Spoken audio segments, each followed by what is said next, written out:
Okey, Assalamualaikum ya. Salam sejahtera dan salam kuasa ketiga. So jika audio jelas, boleh tolonglah maklumkannya kepada saya. Share ramai-ramai dan sertai Telegram saya, Regi Jesse Ritaudin. So tajuk kita hari ini adalah Najib akan kembali sebagai PM. Dan ini adalah satu ulasan pencerahan dari saya. So ada sebab saya mengutarakannya, sebab antaranya perbincangan yang telah saya adakan dengan beberapa pemikir yang cuba melakukan jangkaan jangka panjang politik negara ya. So biar saya jelaskan. Sekarang ini kita telah melakukan perbualan dengan ramai pihak ya, Cina, Melayu, India malah, tapi lebih kepada Cina dengan Melayu, dan khususnya kepada mereka yang menyokong PH dan BN ya. Sukar nak cari ya, tapi kalau cari jumpa Melayu lah, Melayu. Sukar nak cari, tapi kalau jumpa okey, tanya ya, perasaan mereka fras ke. So rata-ratanya ramai fras, banyak benda mereka fras. Tapi ada satu perkara yang bila kita tanya, mereka pun tidak mempunyai jawapan yang jelas, iaitu selain dari Anwar, kalau awak masih sokong PH tetapi awak fras, jadi siapa harus jadi Perdana Menteri? So kita lontarlah nama. Kalau saya lontar dari PH ya, saya lontar Khalid Samad. Mereka kata tak. Kalau kawan-kawan saya yang lain yang pemikir ni, ada juga yang dari ahli politik, mereka lontar nama lain, seperti ada lontar Rafizi Ramli, ada yang lontar ya macam-macam nama lah ya. So dia lontar, semua tetap. So untuk menyelamatkan negara, memperbaiki keadaan, pentadbiran yang lebih ikhlas ya. Begitu juga kemudian kita lontarkan nama orang UMNO. Kita lontarkan Zaid Hamidi, Hishamuddin, tak tolak. Kemudian kita kata, bagaimana jika Perikatan Nasional? Okey, lagi dia orang tak nak. Kita lontar nama pemimpin utama dia, Muhyiddin Yassin, Hadi Awang, tak nak. So kita pergi level seterusnya. Kita pergi contohnya Dr. Sam. Dr. Sam ada peminat, even di kalangan Melayu yang sokong PH. Sukar nak cari ni Melayu yang sokong PH ni di kawasan ini, tapi dia peminat. Bila kita kata, saya kata Hamzah Zainuddin, ada yang okey, ada yang tak okey lah, tapi ada yang okey. So kemudian kita lontar nama Najib. Dalam 10 kita tanya, 10 okey, termasuk ya, dan saya ulang ya, termasuk ya, Cina penyokong PH. So kita tanya mengapa? Bukankah dulu korang menentang Najib sokong DAP? Dia kata itu dulu, tetapi melihatkan keadaan sekarang, kita terkenang kembali zaman Najib, kestabilan yang ada, the feel good factor yang ada, dan kemesraan bersama China. Dari sudut perniagaan, ekonominya malah lebih stabil. Banyak benda yang saya terkejut dengar dari masyarakat China. Kalau korang tak percaya, start esok korang pergi jumpa kawan-kawan Cina semua, tanya satu hari nanti Najib kembali macam mana. Okey. So nampaknya sekarang ni orang dah tak minat sangat ya, masyarakat ni dengan kes 1MDB yang berjalan, kes ataupun sabitan bersalah Najib, setelah mereka melihat perkembangan-perkembangan setakat ini. Okey. So sekarang kita balik kepada soalan, mungkinkah Najib menjadi Perdana Menteri? Okey, soalan ni terlalu rumit saya nak jawab sebab sudut dia banyak, ya. Tapi saya cuba ringkaskan untuk live ini, kemudian live lain saya akan perincikan lebih banyak. Okey, Zahid dia sekarang ketuai UMNO. Dan kita tahu dia pegang UMNO sebab dengan cara kuku besi, dan dia cantas semua yang menentang dia untuk kekalkan jawatan sebagai presiden. Kita tahu, ataupun saya yakin, ramai dalam UMNO, Akar Umbi, pemimpin bahagian cawangan ni, semuanya menentang Zahid. Saya rasa anda pun sudah tahu. So Zahid bergantung pada satu kumpulan kecil yang saya telah jelaskan dalam live malam semalam. Jika sekarang dah 12.40, maknanya malam semalam lah. So jika anda terlepas, scroll ke bawah dan tonton. Dan bila awak berpaut pada kumpulan kecil untuk kekalkan kuasa, awak perlu berhati-hati sebab sama ada mereka boleh mati untuk awak, atau awak terpaksa bergantung kepada mereka. Dan yang di sekeliling Zahid ni banyaknya pro Najib. So mereka akan benarkan Zahid, tetapi kalau Zahid buat sesuatu yang mereka tidak setuju, Zahid pun tidak ada kuasa sebenarnya. Mereka boleh atasi. Okey, Zahid suruh jangan kutuk PH dari dulu lagi, Puat Zarkashi tetap kutuk PH. Akmal tetap dengan pendirian dia, ya? So mereka ada kuasa dan mereka pro Najib. Okey, so kira UMNO ni, yang kawal UMNO ni, camp yang kawal UMNO ni sebenarnya lebih pro Najib. Tetapi mengapa tidak ada apa-apa langkah, ya, khususnya isu titah addendum yang dengan mudah boleh dijawab oleh kerajaan senyap, Anwar senyap, Peguam Negara senyap. Okey. Okey, ini kita patah balik kepada kenyataan Ong Kian Ming dalam sesi keluar sekejap. Apa yang dia katakan saya setuju. Ong Kian Ming berkata, apa yang Zahid lakukan, lakonan. Zahid tak percaya, Zahid pergi tontonlah sesi keluar sekejap Ong Kian Ming, ada video dia bertular, ya. Nah, itu saya setujulah. Saya sependapat dengan Ong Kian Ming. Kerana jika Najib keluar, Najib akan jadi satu fenomena yang mungkin menarik China menyokong Barisan Nasional, dan malah di mahkota di Johor pada 2022, antara sebab kemenangan besar Barisan Nasional ialah faktor gelombang Najib pada ketika itu. Antaranya lah, bukan khususnya tapi antaranya. So kedudukan Zahid akan tergugat.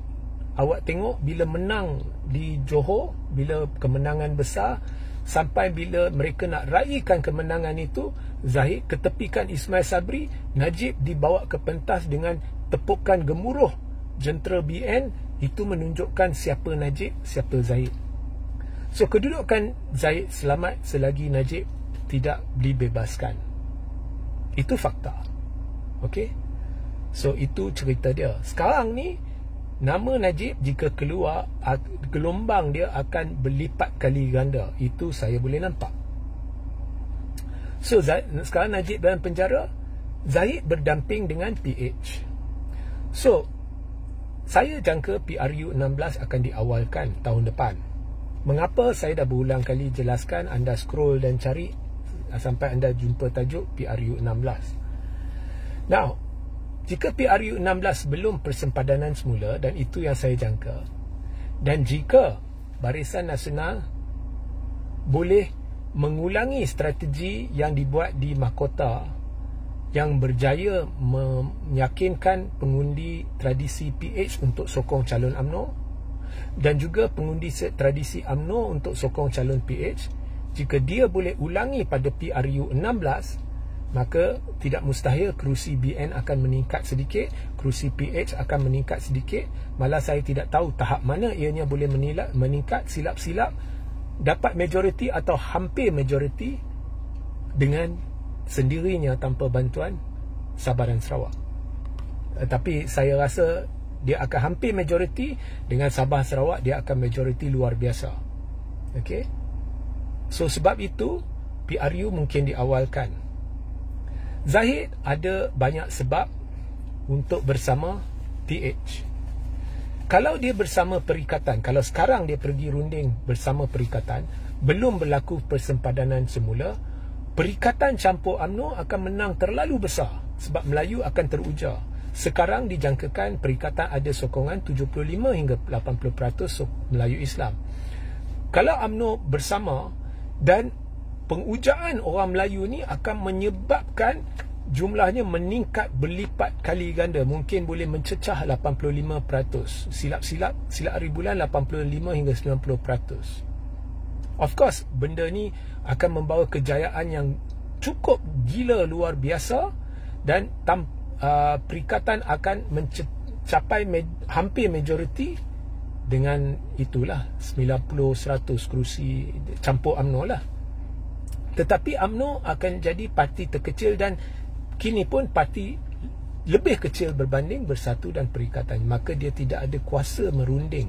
Zahid tidak boleh kata jadikan saya Perdana Menteri. Dan kita tahu Muhyiddin ni dia berangan-angan nak jadi Perdana Menteri.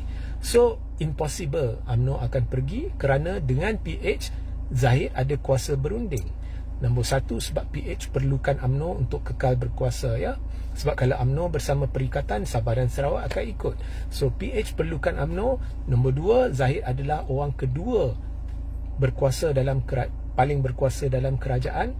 Dan yang paling penting lagi, Zahid sekarang ada jawatan penting yang boleh menjurus kepada dia menjadi Perdana Menteri.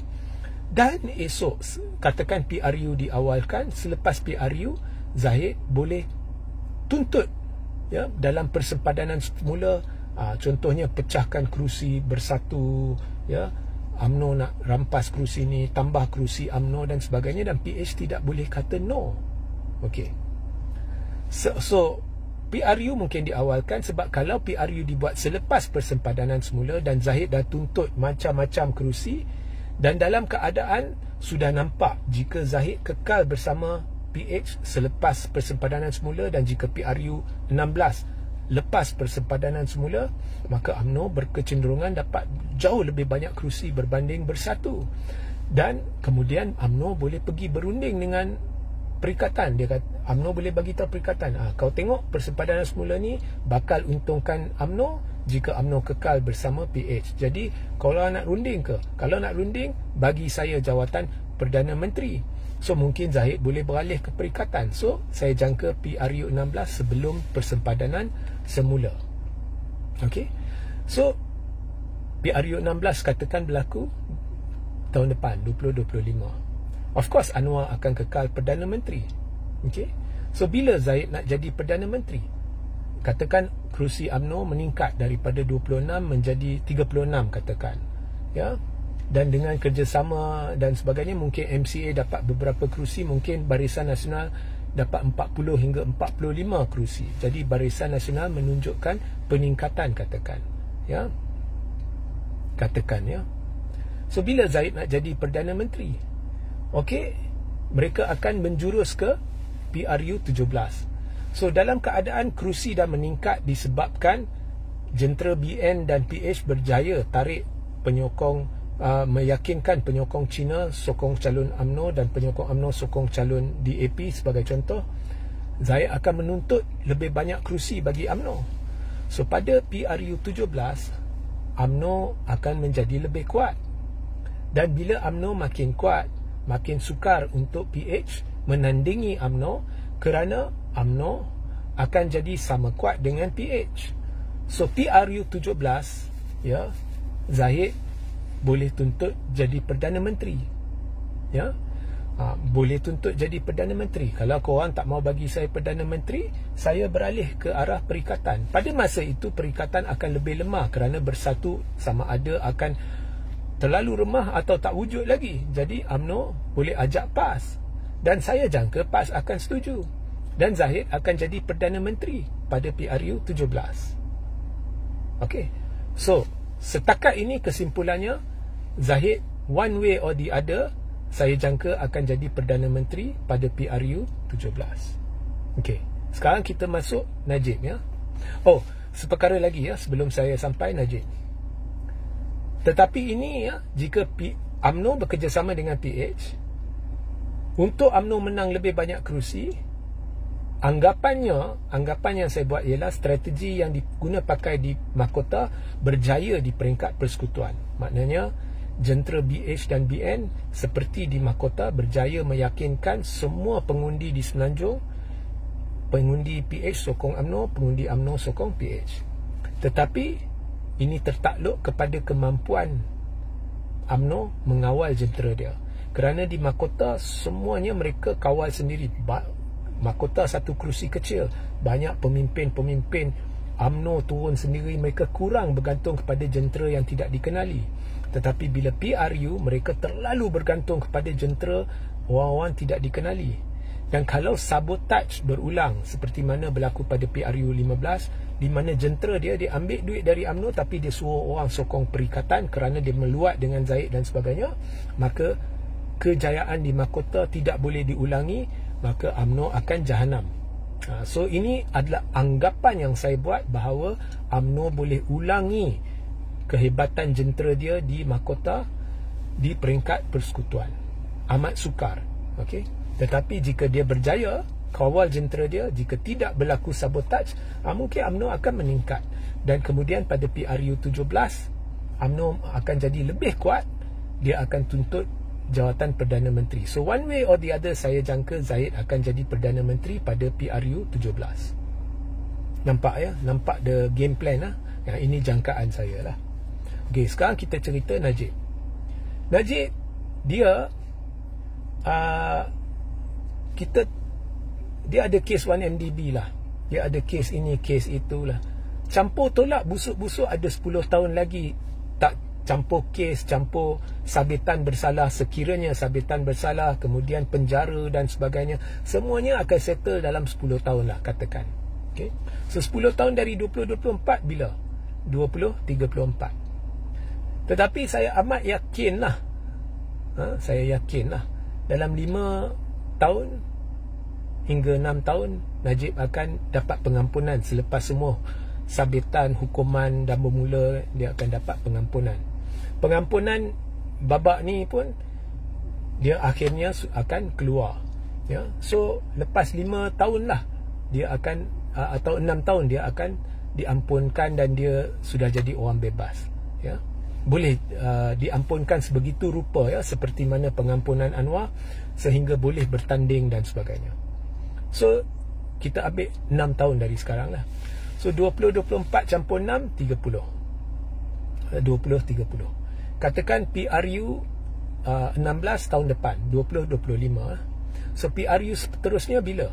20-30 atau 20-31, bergantung kepada bila Dewan. Kalau contohnya PRU 16 berlaku, contohnya lah bulan Oktober 2025 tahun depan.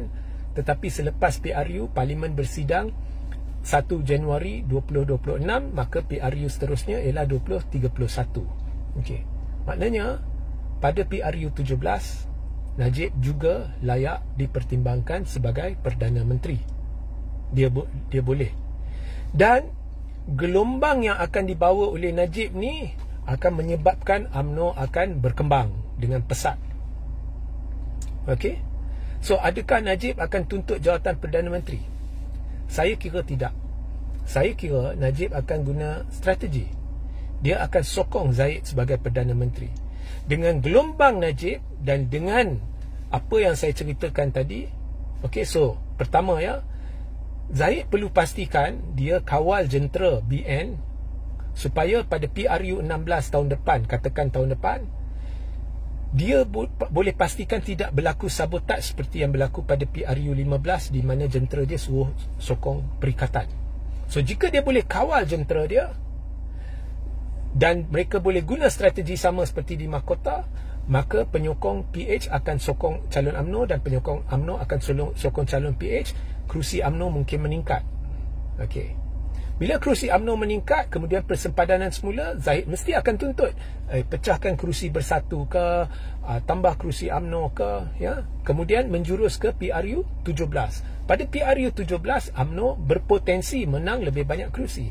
Tetapi jika Najib dah diampunkan dan layak bertanding, dan jika Najib dengan adanya gelombang bosku, lagi banyak kerusi UMNO akan meningkat. Silap-silap PH terlepas belakang UMNO, belakang Barisan Nasional, dan sokongan Cina pun akan meningkat, dan Barisan Nasional akan kembali sebagai satu kuasa yang bukan besar sangat tetapi lebih kurang macam pada PRU 14. Sekurang-kurangnya ada banyak kerusi. Dan kemudian UMNO akan jauh lebih besar, ya, Najib akan sokong Zahid, bersatu elak, dan mereka akan kerjasama dengan PAS. Najib akan sokong Zahid jadi Perdana Menteri. So, kalau kita lihat semua senario, saya jangkakan jika Zahid boleh kawal jentera Barisan Nasional pada PRU 16 menerusi kerjasama dengan PH, ada peluang, bukan satu garanti, tetapi ada peluang barisan naik dan Zahid akan jadi Perdana Menteri. Namun selepas PRU 17 Zahid dah jadi Perdana Menteri, Anwar akan terpinggir. Apa yang akan terjadi? Tekanan akan bermula agar Najib dijadikan Perdana Menteri. Sebab sokongan dalam UMNO terhadap Zahid bukan amat teruk. Tambah pula Najib dah bebas, memang akan